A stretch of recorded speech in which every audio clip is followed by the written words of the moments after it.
Hello, and welcome to the Valley Today. I am your host, Janet Michael. It is the Valley Business Today with Nikki Foster from the Front Royal Warren County Chamber of Commerce. You heard last week when it wasn't Nikki, before it was the live show with Gaz, she still is suffering from all of the adjectives of the flu. So, Nikki, I am going to give you the Perseverance Award of the Year for the Valley today. You missed last week, but you were determined to get your show on the books. And you, my friend, and I can say this to you because you are like a sister to me, you are not looking well. So I know. I know. It's been rough. I've been sick for a little over 10 days now, and I think I'm on the back end of it. I haven't had a fever in about 4 days. Yeah, I mean, the cough is brutal. So I can't promise you that I'm not going to go into a ridiculous coughing fit any second, but. And that was our text exchange this morning before we started recording. It's okay because I can edit all the coughing out. It'll be fine. Thank God.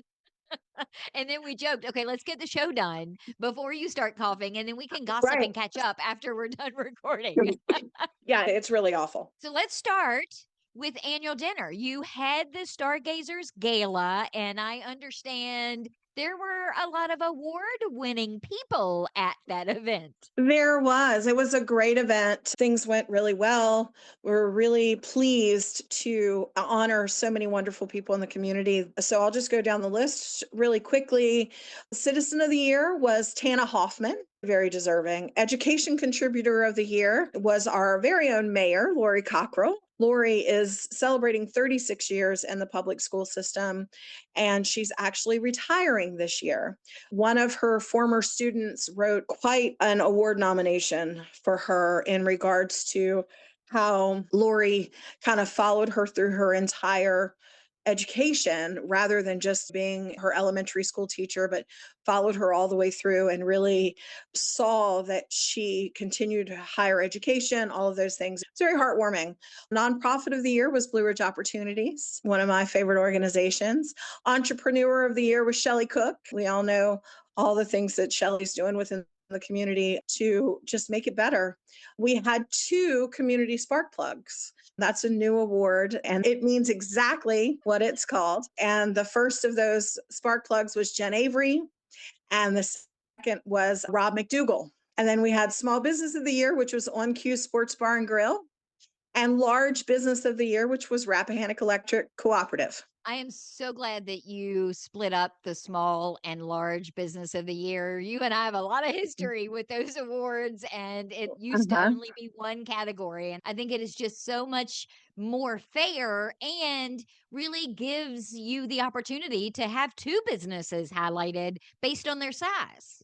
Oh, yeah, absolutely. And there are so many deserving businesses. It's really difficult when you look at the community and picking one, whether it's an individual, a nonprofit, or a business, or whatever it is, picking one and giving that one an award over the others. It's really difficult because they're all very deserving.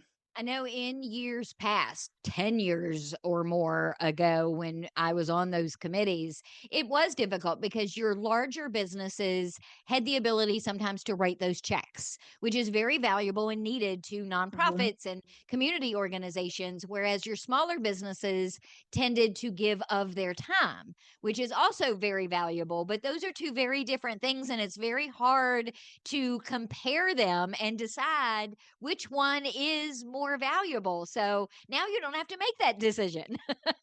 Exactly. Right. Exactly. Yeah. And that's very true. The larger businesses have their resources are bigger, right? They have much deeper pockets.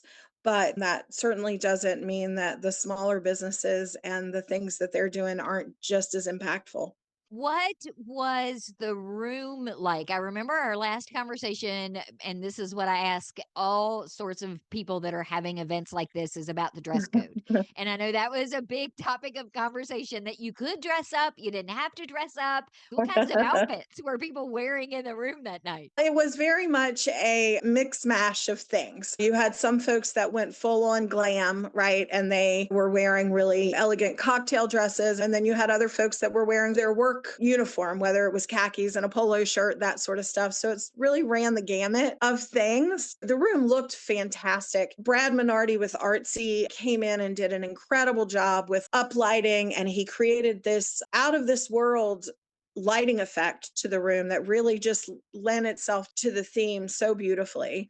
And then, of course, we had Chris Michael as our entertainment, and he did a terrific job of wowing the crowd with magic and sleight of hand and just all kinds of really fun stuff. So, overall, the evening was just, it was superb, superb.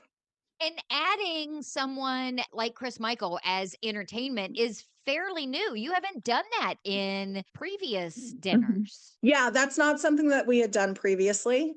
One of our board members, Tina Tolliver, had seen Chris Michael at an event pre COVID and was really interested in having him around for an event. And so we were like, why don't we do that at the annual dinner? And we had actually scheduled him for the annual dinner that was scheduled to happen right before COVID happened.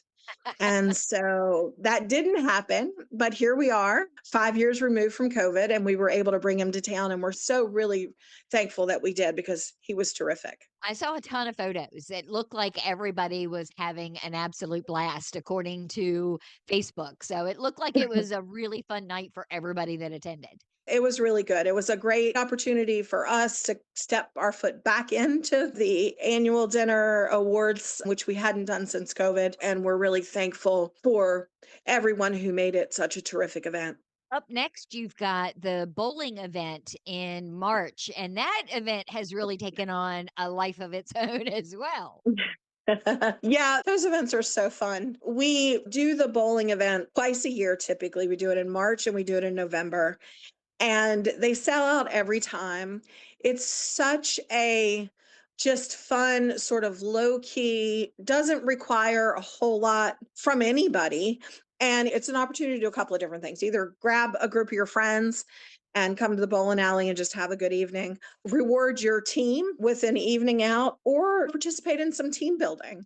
So we're able to have everybody at the bowling alley. And of course, we have a terrific bowling alley here. Rick Novak has done a great job of the upkeep and maintenance of the bowling alley, and it's got state of the art equipment and all sorts of other fun activities that you can do while you're there, not just bowling, but there's the arcade and there's all kinds of other things that you can do. So it's a fun evening for anybody to come out and enjoy time at a terrific locally owned business.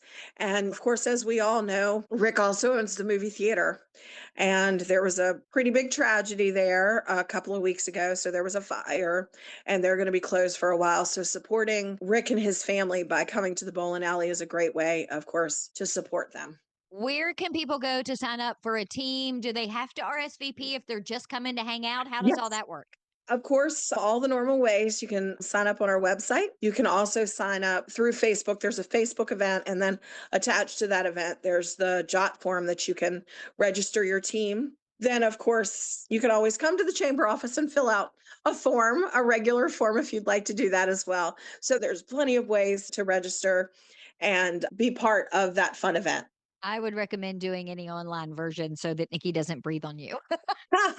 I would be remiss if I did not mention Thursday of this week. So, Thursday the 12th, Generations, Jen Nicholson and Generations, they are celebrating their 20th anniversary in business. So, they are celebrating with a ribbon cutting at 5:30, and then they'll have refreshments and stuff for everybody to celebrate with them. So, I would encourage folks to pop into Generations and help them celebrate that milestone. 20 years is a big deal to be in business. And that's really, really incredible.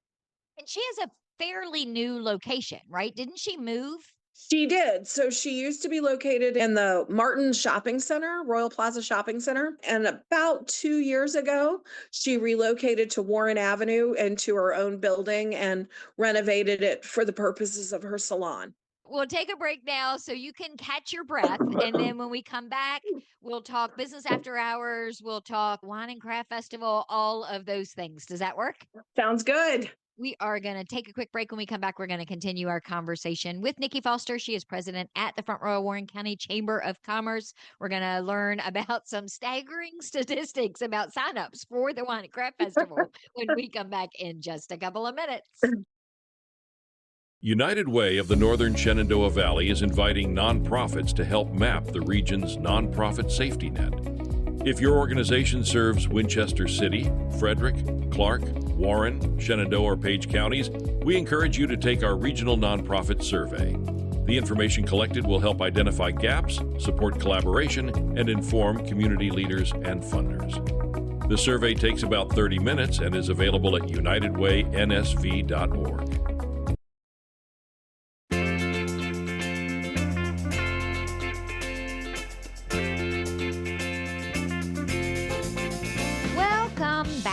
To the Valley today. I am your host, Janet Michael. It is the Valley Business. Today we are on the Zooms with Nikki Foster. She is president of the Front Royal Warren County Chamber of Commerce. She is powering through. The flu is behind her, but the cough has remained. So we are trying to get her on and off as quickly as we can so she can go back to not talking, though very much like me, she doesn't know how to not talk. Very true. So, Nikki, I want to start with the Wine and Craft Festival. One of the things you were telling me as soon as we jumped on the Zoom was the staggering number of vendors, food people, and wineries that are already signed up for the festival, which doesn't even happen until the third Saturday in May. Yeah, I'm quite shocked. I've been doing this for a lot of years, and we are already at 17 wineries signed up for the festival. And that's just not a number that we normally see this soon. We typically have about that number of wineries at the event. Usually somewhere between 17 and 20 is our sweet spot. But to already have that many signed up is just crazy. We're happy about it. Don't get me wrong. That's a great thing, but it's pretty crazy.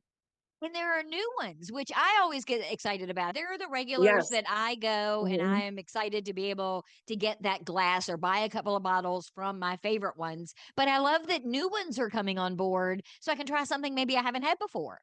Oh, yeah. We're really excited that of that 17 that I've mentioned, about half of those are new wineries. Those are wineries we haven't had at the festival before. So we are very excited about that. And to be clear, these are all Virginia wineries. Oh, yeah, absolutely. All Virginia wineries from all over the state. So we've got folks from the Eastern Shore and from the Charlottesville area, all over the place. And then you also do mead, like Honey and Hops and Saga. They're going to be Mhm. part of this festival too, right? Yes, we always have our local meaderies that participate in the festival. So we're looking forward to having them back with us as well. How many vendors typically overall do you have for the festival? So overall, it's usually about 200 vendors, and that's all encompassing, of course, with wineries, food vendors, crafters, commercial vendors, all of those sorts of things. We're a little over halfway to where we would normally be. And again, to be at that number this early in February it's just unheard of. You have a limited number of spaces for people who are doing food because part of the festival is encouraging people to eat locally and to go to the restaurants and the coffee shops and things like that that are on Main Street. But you're even running out of food spaces. We are. Yes. We only have right now about 3 slots left for food vendors. So probably within the next couple of weeks, we'll be saying that we're sold out from a food vendor perspective. Katie Toole and I co-chaired that committee for a long time. Never in February were we this far ahead of the game. I think it's crazy that you could potentially be done collecting all of that stuff by April. Yeah, it's pretty wild right now to see the way, and don't get me wrong, I'm very thankful for it. Things are just different this year than they are normally, and that's the way things work. There's an ebb and a flow to everything, and we're incredibly thankful that folks want to be with us this year. It's a really big honor to have folks wanting to sign up so early. Well, and I think what you'll find, given our current state of affairs, is is that people need to drink more than ever now. So you're probably going to sell tickets to this thing like crazy. Sure. Yeah. Let's hope that's the case. So before I let you go, I have to ask about business after hours because it's happening on the 24th and it's at a place that I adore. Yes. Yes. So business after hours is happening on February 24th, starting at 5:30. And it is being hosted by CSM Aesthetics at Blake and Company Hair Salon. It's going to be an evening of networking, of course, and they know how to throw a party. So it's going to be really wonderful. Folks will have the opportunity to come in and learn about all the services they have available. There's all sorts of things that they do that the ladies at CSM Aesthetics do that I didn't understand. I do now. Really, really, really impressive stuff. So I would certainly encourage people to consider coming out and joining us for a good time. It is so crazy to me how much getting your hair done has changed in just the last 5 years, 7 years. It used to be that you went to someplace like Blake and Company and you got your hair colored, you got it cut, and that was pretty much the only thing that you did at any kind of a hair salon. And now you can get Botox and you can do all of these other things. You can get permanent makeup, and it's just insane to me how much you can have done just by making an appointment. Oh, yeah. The sky's the limit. Like, really, the sky is the limit on what you can get done now. And people can come to those events, so business after hours in particular, and they don't have to be a chamber member. They can use that at Mhm. test drive to see if chamber events and chamber membership is for them. Absolutely. We want people to sample those things because we're certain that if you come out to those sorts of events, that you're going to want to be part of what we're doing. Where can people go get a list or find out all of the things that are happening, particularly committees, because you have a lot of committees too that Mhm. people can participate in? We do, absolutely. So frontroyalchamber.com, you can find out most of the information there. Of course, liking all of our socials. We share a lot of information on our socials as well. Thank you, my friend, for powering through our conversation today. Hopefully by March, you are sounding back to normal. Let's hope so, because I don't know how much longer I can take this cough. We have our nonprofit committee meeting later this month, and I'm hoping that you're Yeah. at least able to talk a little bit during Me that too. meeting. Me too. Go get some rest. Thank you. I will be back tomorrow with a brand new episode of The Valley Today, a few minutes after noon, so meet me here then.